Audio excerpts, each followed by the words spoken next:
ధనుస్సు రాశి వారికి ఈ వారం ఎలా ఉంది గురువుగారు? ధనుస్సు రాశి వారికి 3 గ్రహాలు యోగిస్తున్నాయమ్మా.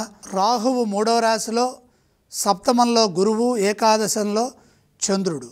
మనోబలంతో ముందుకు సాగండి, విజయం వెంటనే లభిస్తుంది. ప్రయత్న బలం ఎంత గొప్పగా ఉంటే ఫలితం అంత ఉన్నతంగా ఉంటుందని గమనించండి.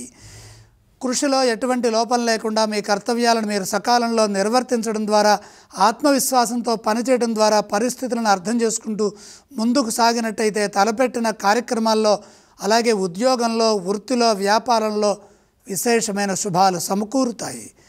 ఇతరుల విషయాల్లో కలగజేసుకోవద్దు. సహాయం చేయబోతే విమర్శలు ఎదురవుతాయి.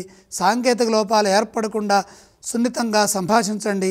అపార్థాలకు అవకాశం కల్పించేవారు ఉంటారు. శత్రుభావంతో కాకుండా బాధ్యతాయుతంగా మిత్రభావంతో, కర్తవ్య దీక్షతో ముందుకు సాగడం వల్ల మంచి జరుగుతుంది. సాధ్యాసాధ్యాలను బట్టి పనులకు రూపకల్పన చేయండి. బుద్ధి చతురతతో ప్రవర్తించండి. ముఖ్య కార్యక్రమాల్లో అప్రమత్తంగా ఉంటే మంచి జరుగుతుంది. ధనపరంగా జాగ్రత్తలు అవసరం. వృధా వ్యయాన్ని నివారించండి. ధనం ఎవరికైనా ఇస్తే తిరిగి రావటంలో సమస్యలు ఎదురవటానికి అవకాశం ఉంది కాబట్టి ఆర్థికపరమైన జాగ్రత్తలు తీసుకోవాలి. వ్యాపారంలో మెళుకువగా ఉండాలి. కాలానికి తగ్గట్టుగా నిర్ణయాలు తీసుకోండి. మొత్తం మీద వారాంతంలో శుభం జరుగుతుంది. అలాగే ఈ రాశి వారు ఏ స్తోత్రం పఠిస్తే బాగుంటుంది? ధనుస్సు రాశి వారు సుబ్రహ్మణ్యేశ్వర స్వామి వారిని ధ్యానించడం ఉత్తమం. ఏ ఆలయాన్ని సందర్శిస్తే బాగుంటుందంటారు? సుబ్రహ్మణ్యేశ్వర స్వామి వారితో పాటుగా కుజగ్రహాన్ని కూడా దర్శనం చేయండి. ఇక ఏవేవి దానం చేస్తే బాగుంటుందంటారు?